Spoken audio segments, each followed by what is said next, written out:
മുസ്ലിയാർ ഇവിടെ പൊട്ടിച്ചൊരു പൊയ്വടി എന്താ അറിയോ? മൂപ്പരിങ്ങനെ പറഞ്ഞിട്ട് ആദ്യം എന്ത് ചെയ്യാണ്? ലോകത്ത് എല്ലാ ഇമാമിയങ്ങളും അള്ളാന്റെ റസൂലിനെ വിളിച്ച് സഹായം തേടിയവരാണെന്നാണല്ലോ സ്ഥാപിച്ചത്. എന്നിട്ട് മൂപ്പർ ആദ്യം എന്താ ചെയ്യണ പടി എന്നറിയ? നിങ്ങള് ഭയങ്കര രസമാണ്, നിങ്ങളൊന്ന് ആലോചിച്ച് നോക്കണം. ആദ്യം മൂപ്പർ എന്ത് ചെയ്തു? ഒന്നാമത്തെ ഇമാമായ അബൂ ഹനീഫത്തുൽ കൂഫി റഹിമഹുല്ലാഹ് എന്നാണ് പറഞ്ഞു വെച്ചു. എന്നിട്ട് അബൂ ഹനീഫ ഇമാമിന്റെ കുറെ മദ്ഹ് ആദ്യമായി ഉദ്ധരിക്കുന്നത് അൽ-ഇമാമുൽ അഅ്സം വൽ അഖ്ദം അബൂ ഹനീഫത്തുൽ കൂഫി റളിയല്ലാഹു അൻഹു. മഹാനവറുകളാണ് സഹാബത്തിനെ കണ്ട 4 മദ്ഹബിന്റെ ഇമാമിയങ്ങളിൽ സഹാബികളെ നേരിൽ കണ്ട ഇമാം. കുറെ മദ്ഹാണ് പറഞ്ഞു. അപ്പൊ ഇത് കേൾക്കുന്ന നമ്മൾ വേഗം വിചാരിക്കുന്നത് പേരോട് ഇപ്പൊ ഉദ്ധരിക്കും അബൂ ഹനീഫ ഇമാം അള്ളാന്റെ റസൂലിനെ വിളിച്ച് തേടിയ ഒരു സംഭവം.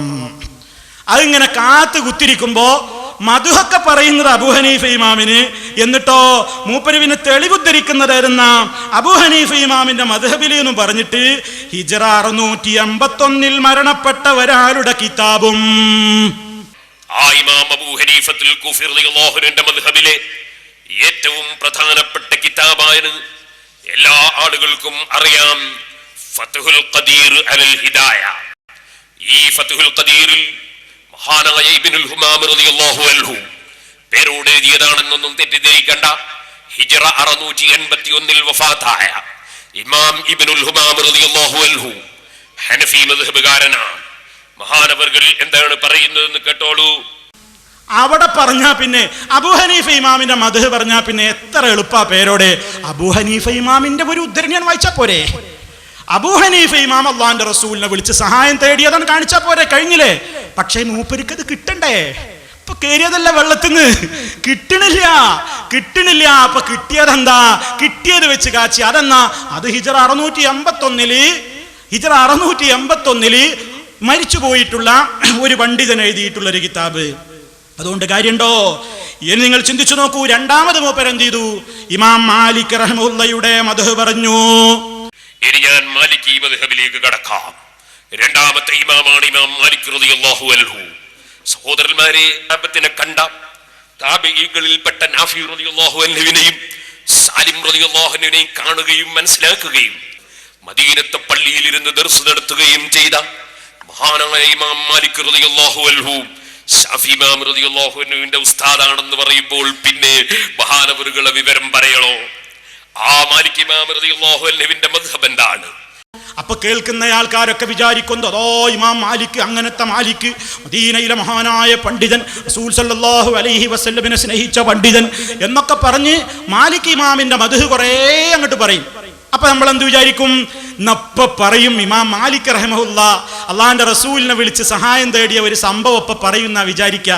പക്ഷേ പേരോട് ഇമാം മാലിക്കിന്റെ ഒരു ഉദ്ധരണി, ഇമാം മാലിക് റളിയല്ലാഹു അൻഹു അള്ളാന്റെ റസൂലിനെ വിളിച്ച് സഹായം തേടിയത് തെളിയിക്കാൻ കഴിയുന്നില്ല.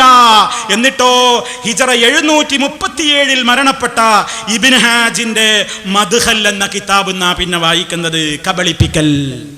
ഇബ്നുൽ ഹാജ് റളിയല്ലാഹു അൻഹു സഹോദരന്മാരെ, നൂറ്റാണ്ടുകൾക്ക് മുമ്പ് അവിടുത്തെ ലോക പ്രശസ്തമായ കിതാബുൽ മദ്ഹലിന്റെ 260ാമത്തെ പേജിൽ രേഖപ്പെടുത്തുന്നു, മാലിക്കി മദ്ഹബിലെ കിതാബാണ് വായിച്ചത്.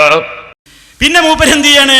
മൂന്നാമതായി ഷാഫി ഇമാമിന്റെ മദ്ഹബ് എന്ന് പറഞ്ഞിട്ട് ഷാഫി ഇമാമിന്റെ പോരിശ കുറേ പറഞ്ഞു. ഇനി നിങ്ങൾക്ക് ഞാൻ വായിക്കുന്നത് ഷാഫിഈ മദ്ഹബിലെ ഗ്രന്ഥമാണ്.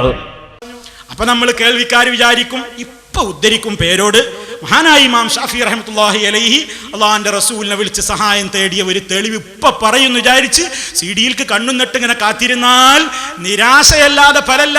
കാരണം പൊയ്വടിക്കാരന്റെ കയ്യിൽ ഉണ്ടയില്ല. അവസാനം ഒരു പൊയ്വടി എന്തെന്നാ പൊട്ടിക്കുന്നത്? അത് ഹിജ്റ 676 വഫാത്തായ ഇമാം നവവി റഹ്മത്തുള്ളാഹി അലൈഹിയുടെ കിതാബിൽ നിന്ന്. ഷാഫിഈ മദ്ഹബിന്റെ മുഹജ്ജിറായ ലോക പ്രശസ്ത പണ്ഡിതനായ മഹാനായ യഹ്യ ഇബ്നു ശറഫ് നവാവി റഹിമഹുല്ലാഹ്, നവവി ഇമാം റഹിമഹുല്ലാഹ്. സഹോദരന്മാരെ, ആ ഇമാം നവവി റളിയല്ലാഹു അൻഹു അവിടുത്തെ ശറഹുൽ മുഹദ്ദബ് എന്ന ലോക പ്രശസ്തമായ കിതാബിൽ, ഏറ്റവും മുഅ്തമദായ കിതാബിൽ മഹാനവറുകൾ എഴുതി രേഖപ്പെടുത്തുകയാണ്. അതിൽ തന്നെ അള്ളാന്റെ റസൂലേ എന്നെ സഹായിക്കണേ എന്ന് വിളിച്ചു തേടുന്ന ഒരു ഭാഗത്തില്ല താനും. ഇനിയോ നാലാമത് പിന്നീട് പറയും അഹ്മദ് ബിൻ ഹംബൽ റഹിമഹുല്ലാ, ഹംബലി ഇമാമിന്റെ അഹ്മദ് ബിൻ ഹംബൽ റഹിമഹുല്ലയുടെ മദ്ഹ് കുറേ ഇങ്ങോട്ട് പറയും. ഇനി നിങ്ങൾക്ക് ഞാൻ പറയാൻ പോകുന്നത് എന്താണ്? നാലാമത്തെ മദ്ഹബ് ഹംബലി മദ്ഹബ്. ശാഫി ഇമാം റളിയല്ലാഹു അൻഹുവിന്റെ ശിഷ്യൻ, 10 ലക്ഷം ഹദീസ് മനപ്പാഠമാക്കിയ ലോക പ്രശസ്ത പണ്ഡിതൻ, സുന്നത്ത് ജമാഅത്തിന് വേണ്ടി ജയിലിൽ കിടന്നിട്ട് അടിവാങ്ങിയ പണ്ഡിതൻ, സുബ്ഹാനല്ലാഹ്, അല്ലാഹുവിന്റെ റസൂൽ ശാഫി ഇമാം റളിയല്ലാഹു അൻഹു മുഖേന സലാം പറഞ്ഞയച്ച പണ്ഡിതൻ, ഇമാം ബുഖാരിയുടെ ഉസ്താദ്, ശാഫി ഇമാം റളിയല്ലാഹു അൻഹുവിന്റെ ശിഷ്യൻ. അപ്പൊ നേരത്തെ പറഞ്ഞതുപോലെ തന്നെ നമ്മൾ വിചാരിക്കും, ഇപ്പൊ പറയും അഹ്മദ് ബിൻ ഹംബൽ റഹിമഹുല്ല അള്ളാഹിന്റെ റസൂലിനെ വിളിച്ച് സഹായം തേടിയ ഒരു ചരിത്രം, അള്ളാഹുവിന്റെ റസൂലിനെ വിളിച്ച് സഹായം ചോദിച്ച ഒരു സംഭവം ഇപ്പൊ പറയുന്നു വിചാരിച്ച് നമ്മൾ കാത്തിരുന്നാൽ നിരാശ തന്നെ ഫലം. വായിക്കുന്നതേരുന്ന ഹിജ്റ 620 വഫാത്തായ ഇബ്നു ഖുദാമയുടെ മുഗ്നി എന്ന കിതാബിൽ നിന്ന് ആ മഹാനായ ഇമാം അഹ്മദ് ബിൻ ഹംബൽ റളിയല്ലാഹു അൻഹുവിന്റെ മദ്ഹബിലെ ഏറ്റവും മുഅ്തമദായ കിതാബാണ് ഇബ്നു ഖുദാമയുടെ മുഗ്നി. ആ മുഗ്നിയിൽ കേട്ടോളൂ സഹോദരന്മാരെ. അപ്പോഴോ തെളിവുണ്ടെങ്കിൽ ആ 4 മഹത്തുക്കളുടേതല്ലേ ഉദ്ധരിക്കേണ്ടത്. അവിടുന്ന് ഇങ്ങോട്ട് തുടങ്ങവിടുന്ന് അബൂ ഹനീഫ റഹിമഹുല്ലാ, ഇമാം മാലിക് റഹിമഹുല്ലാ, ഇമാം ഷാഫി റഹിമഹുല്ലാ, ഇമാം അഹ്മദ് ബിൻ ഹംബൽ റഹിമഹുല്ലാ അള്ളാന്റെ റസൂലിനെ വിളിച്ചുകൊണ്ട് സഹായം തേടിയവരാണെങ്കിൽ അവര് സഹായം തേടിയത് ഉദ്ധരിക്കൂ. നിങ്ങളുടെ തൊള്ള പോരാ, നിങ്ങൾ പറഞ്ഞ മാനദണ്ഡം വേണം. അല്ലിസ്നാദു മിനദ്ദീൻ, റസൂലിലേക്ക് എത്തുന്ന അല്ലെങ്കിൽ അവരിലേക്ക് എത്തുന്ന കൃത്യമായ പരമ്പരയോടെ പറയൂ. നമ്മൾ മനസ്സിലാക്കണം.